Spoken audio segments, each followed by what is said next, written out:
kind of think about it, and Wait. Audiobooks versus traditional reading? Yeah, so listening to stories versus reading stories. Yeah, that sounds like a plan, Gary. Because we like you said, we did it before.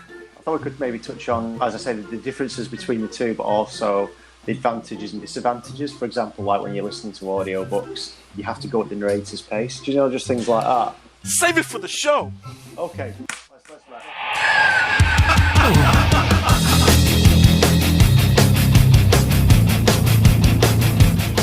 It's all with Marquez and Buller. It's all with Marquez and Buller.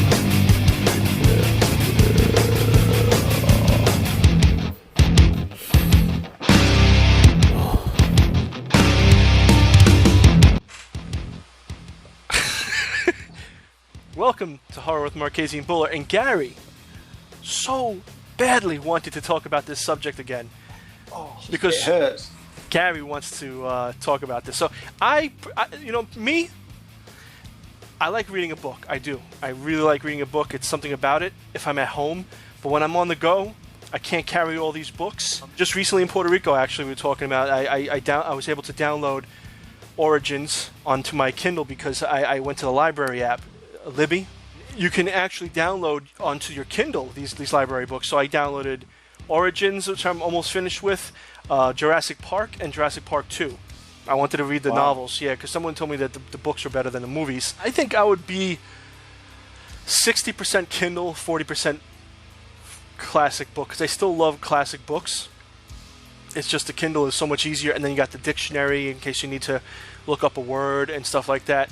But what did you think? One of the reasons I wanted to talk about it is as regular fans will know, I do a lot of listening on Audible. I think Audible's fantastic. That's right, Audible. I love my audiobooks. If it wasn't for Audible, I wouldn't be able to listen or to sort of consume literature half as much as I currently do. So I think it's a fantastic thing. But I was kind of thinking how, back in the day before I had Audible, I used to go out and buy a lot more books. And I was just kind of thinking about the differences between the two. Like I said to you pre-show, how, when you're listening to an audiobook, you are moving at the pace of the narrator. I mean, you can speed that up, but if you speed it up, it just sounds like chipmunks are reading to you. So, yeah, you could speed it up. I know that Amazon also has, because I think they bought Audible. Yes, they have, yeah. So now they have this deal or something. I used to get the deal for the free Kindle, but you can only get you can't get all books. Most of the really bestsellers aren't on there for unlimited. Yeah. But the Audible, that same app that I was just telling you about, the Libby app, they also have Audible books. They have the what is That's that? good. They don't, unfortunately, after your recommendation, I looked it up, and there are some English libraries that do Libby, but nowhere near me. So it's not like it's an easy thing to do. The nearest one's in Birmingham, and that's about 100 miles away. So unfortunately, I can't do that. I get £1 a month, and I buy. At the moment, I've been pre-ordering quite a lot of things. So the book I was telling you about the elevator, I think Linwood Barclay elevator pitch. I've pre-ordered that. I've ordered the new Joe Hill collection in Full Throttle, and The Institute by Stephen King. Do you feel you absorbed the story? Because I tried. I was reading it through. I was reading Stephen King's Doctor Sleep, and I guess because of the voices and listening to it, and like you said, it's a little slow, but you can always speed it up a little if you need to. But it does make it. It's a different feel. But then sometimes there's something about reading the written word, or the typed word rather. I think sometimes when I'm listening to an audiobook or a podcast and I'm walking to work, for example, or I'm on the bus, as soon as you get distracted in some way, who sits there listening to audiobooks just staring at a brick wall, You're usually doing something. At least I am, but you tend to kind of zone out every so often, even if it's for 10 seconds. And then you're back, you're just crossing the street or whatever, and you've got to look left and right and whatnot, And then when you come back to it, you're like, hang on, you've missed a bit of it, Yeah, that's what happened to me. With a book, you can, if that happens, you can always just go back And read, You know, yeah. just carry on. But you could do that with the book too, because with the audiobook, when that happened to me, I just hit back a few times, like to 30 seconds or so. But yeah, I could see you definitely zoning out and missing part of it. And sometimes though, with an audiobook, I'm just tempted to just let it play out. You know, it's like you're right. There is a backwards like 15 seconds, but sometimes this sounds really lazy. Sometimes I just can't be bothered with that and listening to it again, because again you're listening to something at someone else's pace again.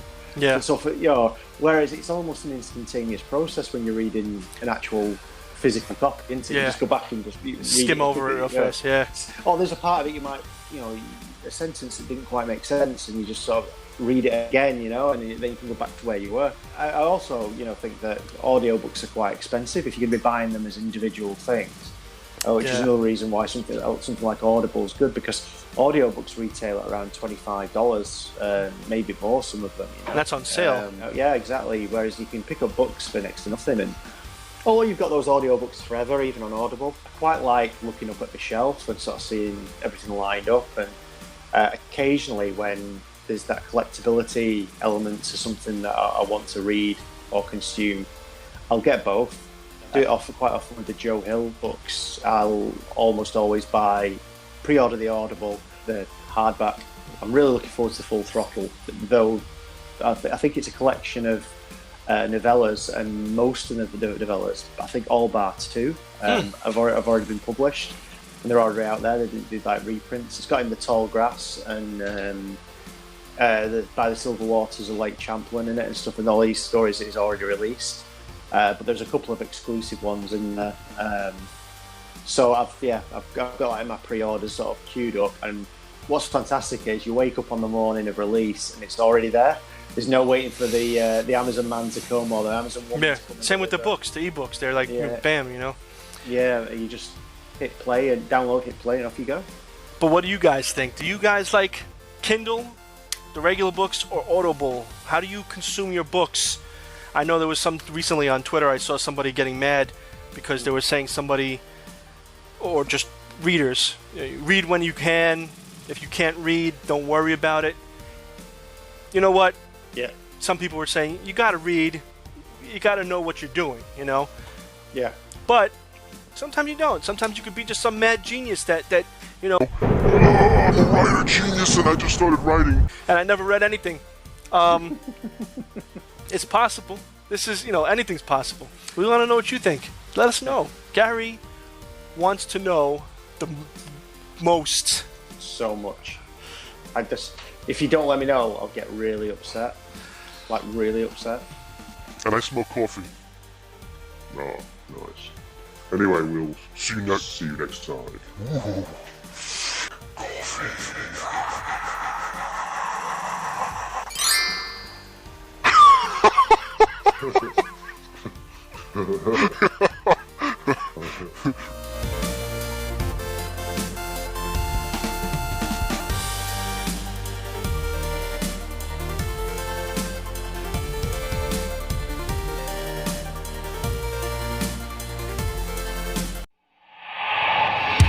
Ooh.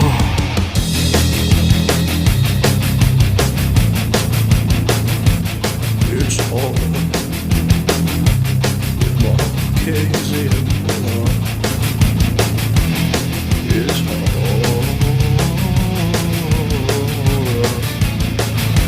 with Mark Casey and Mark.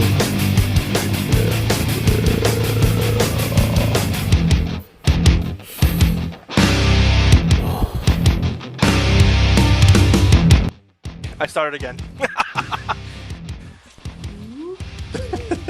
Oh, God. What the hell was that? What's that? I'm going to pull it up. There we go. What the I have a thing on the back of my phone. You won't be able to see it until the show, but it's okay.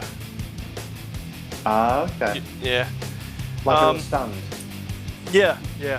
Built into the thing. Wait, let me just adjust you because you kind of moved out of the. Oh, sorry. Okay, no, you're good. You're good. I can adjust you. I get you centered. Okay. Hang on. Just trying. I balance it on a wash basket. Oh no. I've got you put your dirty wash in. Yeah. So in the kitchen, and the washing machines in the kitchen as well.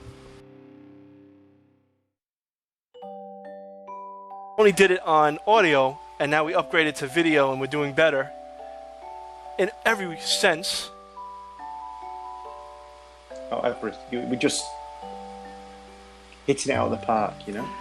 Gary wants to talk about this, so I you know.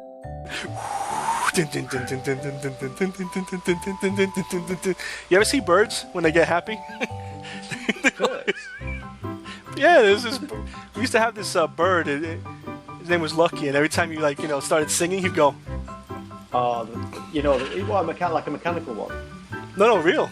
A real one. Yeah. But, we saw. I don't know.